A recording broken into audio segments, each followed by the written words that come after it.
کہانی شروع کرنے سے پہلے آپ دوستوں بھائیوں سے گزارش ہے ہمارے نئے چینل کو زیادہ سے زیادہ محبت سے نوازیں۔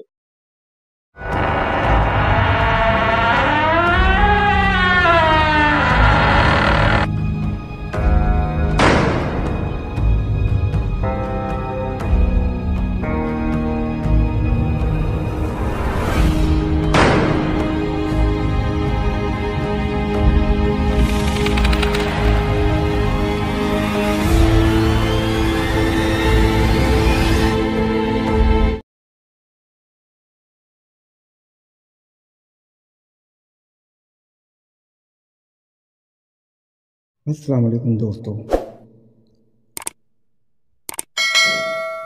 یہ واقعہ میرے دوست نے مجھے بتایا ہے۔ یہ کہانی میری کزن جو میری خالہ کی بیٹی تھی، یہ اس کے ساتھ گزرا ایک واقعہ ہے۔ یہ زیادہ پرانی بات نہیں ہے، آج سے تقریباً 4 سے 5 سال پرانی بات ہے۔ یہ واقعہ بیگم کوٹ لاہور کا ہے۔ میرا نام دلشاد ہے۔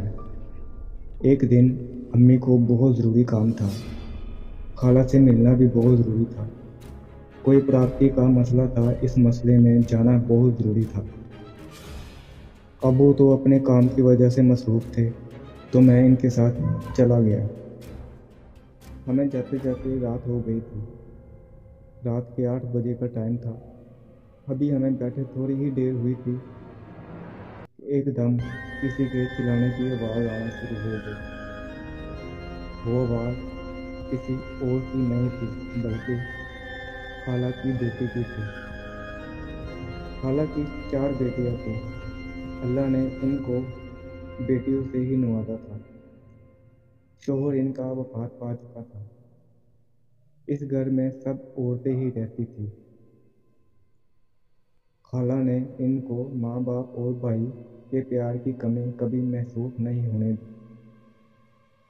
جیسے ہی میں نے باہر نکل کے دیکھا، خالہ کی جو بڑی بیٹی تھی اسے کمرے میں بند کیا تھا۔ وہ بہت زور زور سے چلا رہی تھی۔ میں نے خالہ کو پوچھا، خالہ یہ سب کیا ہے؟ خالہ نے جواب دیا، بیٹا 2-3 دن سے یہ الٹی سیدھی حرکتیں کر رہی ہے۔ آدھی رات کو یہ چھت پہ جا کر اونچی اونچی ہنستی ہے۔ ہم تو پریشان تھے ہی، لیکن ساتھ والے ہمسائے بھی ہماری وجہ سے بہت پریشان ہیں۔ میں نے پوچھا کہ یہ سب کیا ہو رہا ہے اور ایسا کیوں ہو رہا ہے؟ خالہ نے ہمیں کہا، اس پہ کسی بری مخلوق کا سایہ ہے۔ کچھ دن پہلے کی بات ہے، یہ نہا کے چھت پہ چلی گئی تھی، تو مغرب کا ٹائم تھا، باہر اس نے کھلے چھوڑے ہوئے تھے، تو یہ اسی دن سے ایسی حرکتیں کر رہی ہے۔ کبھی رات کو کسی مرد کی آواز میں گھبراتی ہے، تو کبھی اونچی اونچی ہنستی ہے۔ بیٹا ہم بہت خوف زدہ ہیں۔ اس بات سے کچھ دن بعد اس کی شادی بھی ہے۔ اس کی شادی میں تقریباً 15 سے 20 دن ہیں۔ خالہ بہت پریشان تھی۔ میں نے خالہ کو کہا، آپ ہمیں فون کر کے بتا سکتی تھی۔ خالہ کا آگے جواب سن کر میں خاموش ہو گیا۔ خالہ نے کہا، بیٹا اس کی شادی تھی، اس طرح کی باتوں سے رشتے ٹوٹ جاتے ہیں۔ میں نے مناسب نہیں سمجھا کسی کو بتانا، کہیں یہ بات باہر نکلے تو لڑکے والوں کو بھی پتہ چلے تو وہ رشتہ نہ توڑ دے۔ ایک ماں ہوں، ایسی باتیں سوچنی پڑتی ہیں۔ میں سب یہ سن رہا تھا تو میں نے امی سے کہا، جب تک ان کی پرابلم سولو نہیں ہو جاتی ہم یہاں ہی رہیں گے۔ میں نے اپنے ابو کو فون کیا اور اس سچویشن کے بارے میں سب بتا دیا۔ ابو نے کہا، ٹھیک ہے، میں بھی صبح فری ہو کے آ جاؤں گا۔ اور ساتھ میں نے ابو کو کہا کہ اگر کوئی عامل مل جائے تو اسے بھی ساتھ لے آنا۔ ابو نے کہا ٹھیک ہے۔ رات کے 12 بجے کا ٹائم تھا، کسی کو نیند نہیں آ رہی تھی۔ میں ایک دم ایسا منظر پیدا ہوا کہ میں خود ایک بار بہت خوف زدہ ہو گیا تھا۔ ہم سب بیٹھے باتیں کر رہے تھے کہ اچانک جس کمرے میں اس لڑکی کو بند رکھا تھا وہ دروازہ زور زور سے ہلنے لگا، اور وہ لڑکی اتنی زور سے ایک مرد کی آواز میں ہنرا رہی تھی۔ میں نے جیسے ہی یہ سنا، خالہ نے ہمیں کہا 2 دن سے ایسے ہی حرکتیں کر رہی ہے۔ ہم نے سکون سے سو کر بھی نہیں دیکھا، اور آج میں نے خود اپنی آنکھوں سے اور کانوں سے یہ سب سن بھی لیا اور دیکھ بھی لیا۔ دروازہ تو ایسے تھا جیسے ابھی ٹوٹ جائے گا، اتنی زور زور سے دروازہ ہلا رہی تھی، اور اتنی خوفناک آواز تھی ہنگرانے کی کہ ساتھ والے جو پڑوسی ہیں میرے خیال سے وہ بھی سو نہیں پا رہے ہوں گے۔ پھر ایک دم خاموشی ہو گئی۔ تقریباً رات کے 3 بجے کا ٹائم تھا۔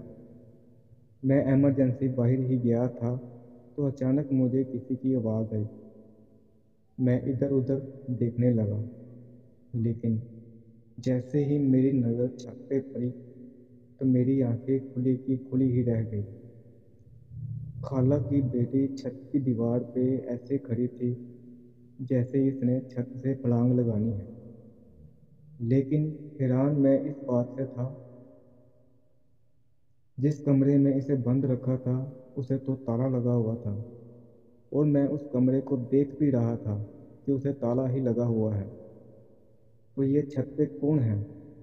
ابھی میں یہ سوچ ہی رہا تھا کہ اونچی اونچی ہنسنے کی آواز آ رہی تھی۔ جب میں نے اوپر دیکھا، وہ دیوار پہ بیٹھ کر اونچی اونچی ہنس رہی تھی۔ میری ایک نظر کمرے پہ تھی جس میں اسے بند رکھا تھا، اور ایک نظر چھت پہ تھی۔ میں نے خالہ کو اٹھایا۔ خالہ نے باہر آ کر دیکھا تو چھت پہ کوئی نہ تھا۔ اب ایسے ہوا جس کمرے میں اسے بند کیا تھا اس کا وہ دروازہ ہلنے لگا۔ میں بہت خوف زدہ ہو گیا تھا، کیونکہ یہ منظر میں نے پہلی بار دیکھا تھا جو اپنی آنکھوں سے دیکھ رہا تھا۔ مجھ سے برداشت نہیں ہو رہا تھا۔ اس کمرے کی سائڈ پہ ایک کھڑکی تھی۔ میں نے آہستہ آہستہ قدم اٹھانا شروع کیے۔ کھڑکی کے پاس جا کے دیکھا تو میرے ہوش اڑ گئے۔ جیسے ہی میری نظر کمرے میں پڑی، وہ لڑکی دیوار پہ چل رہی تھی، ایسے جیسے کوئی زمین پہ چلتا ہو، اور اس کے بال پورے چہرے کو ڈھانپے ہوئے تھے۔ دوستو، اس فیلنگ کو آپ محسوس کر سکتے ہیں۔ آپ کے سامنے اگر کوئی انسان کمرے کی دیواروں پہ چلے تو آپ کیا محسوس کر سکتے ہیں؟ میرے ساتھ بھی کچھ ایسا ہی ہوا تھا۔ تو باہر آ کر میں نے ابو کو کال کی۔ ابو سے کہا کہ فجر کی نماز کے فوراً بعد آپ کسی عامل کو لے کر جلدی سے جلدی آ جائیں۔ یہاں کی سچویشن بہت آؤٹ ہو چکی ہے۔ ابو نے میری بات سنی اور ہاں میں جواب دے دیا۔ یہ ٹائم تو ہم نے گزار لیا۔ 7 بجے قریب ابو عامل صاحب کو لے کر آ گئے۔ میں نے دیکھا کہ عامل صاحب نے ابھی ہمارے گھر میں قدم ہی رکھا تھا تو دروازہ زور زور سے ہلنے لگا، اور چیخوں کی آواز ہمارے پورے گھر میں پھیلنے لگی، جیسے اس مخلوق کو پتہ ہو اس گھر میں کون آ رہا ہے اور کون جا رہا ہے۔ عامل نے ہمیں ہاتھ کے اشارے سے خاموش رہنے کا اشارہ دے دیا، اور وہ اس کمرے کی طرف چل پڑے۔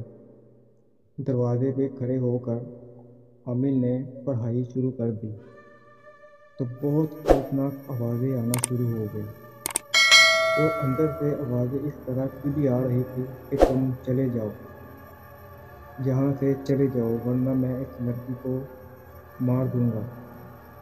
خالہ اونچی رونے لگ گئی۔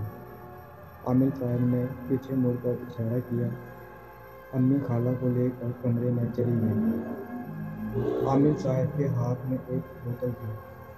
اس بوتل کو کھول کے جیسے ہی پانی دروازے پہ پھینکا، ایک دم خاموشی چھا گئی۔ اب ہم نے دروازہ کھولا۔ میں نے کیا دیکھا کہ وہ لڑکی ہوا میں لٹکی ہوئی ہے اور آواز آ رہی ہے، میں اس لڑکی کو مار دوں گا۔ عامر صاحب خاموشی سے منہ میں کچھ پڑھ رہے تھے۔ جیسے ہی کچھ پڑھ کر کمرے میں پھونک ماری تو چاروں طرف سے آوازیں رونے کی، چلانے کی شروع ہو گئی۔ عامر صاحب نے اپنے ہاتھ کے اشارے سے اس لڑکی کو اشارہ کیا کہ نیچے آ جاؤ۔ وہ نیچے آ کر بیٹھ گئی۔ جیسے ہی عامر صاحب نے اس کا سر پکڑا اور وہ اونچی اونچی چلانے لگی اور آواز آ رہی تھی کہ مجھے چھوڑ دو، مجھے چھوڑ دو، میں چھوڑ کے چلا جاؤں گا اس لڑکی کو، مجھے چھوڑ دو۔ عامر صاحب نے اس کا سر پکڑ رکھا تھا اور کچھ پڑھ رہے تھے۔ عامر صاحب اب بولے۔ عامر صاحب نے اس جنات کو حضرت سلیمان کی قسم دی اور اسے جانے کو کہا۔ وہ چلا رہا تھا، بہت خوفناک آواز، ایسی آواز تھی کہ جیسے اسے بہت تکلیف ہو رہی ہو۔ عامر صاحب نے کہا، پھر جاؤ کیوں نہیں رہے؟ ایک دم لڑکی بیڈ پر گر پڑی اور بے ہوش ہو گئی۔ عامر صاحب نے اس لڑکی کو ایک تعویذ باندھ دیا اور ایک پانی کی بوتل دے دی اور کہا، جب تک میں نہ کہوں اس تعویذ کو اتارنا نہیں۔ غلطی سے بھی یہ تعویذ اتر گیا تو یہ اور زیادہ طاقتور بن کے آئے گا اور اس وقت میں بھی اس کا کچھ نہیں بگاڑ پاؤں گا۔ خالہ نے میرا شکریہ ادا کیا اور کہا کہ تم نے ہماری عزت بچا لی۔ میں نے خالہ کو کہا، خالہ، جیسے یہ آپ کی بیٹی ہے ویسے ہی یہ ہماری بیٹی ہے۔ اللہ کا شکر ہے آج اس کی شادی ہو چکی ہے اور اس کے 3 بچے ہیں۔ وہ اپنے گھر میں بہت خوش ہیں۔ خالہ مجھے آج بھی دعائیں دیتی ہے۔ تو دوستو، یہ تھی ایک حقیقت کہانی۔ آپ سب دوستوں سے گزارش ہے کہ میرے نیو چینل کو اپنی محبت سے نوازیں اور ایک لائک اور سبسکرائب تو ضرور بنتا ہے۔ دوبارہ حاضر ہوں گے ایک نئی اسٹوری کے ساتھ۔ اللہ آپ کو خوش رکھے۔ اللہ حافظ۔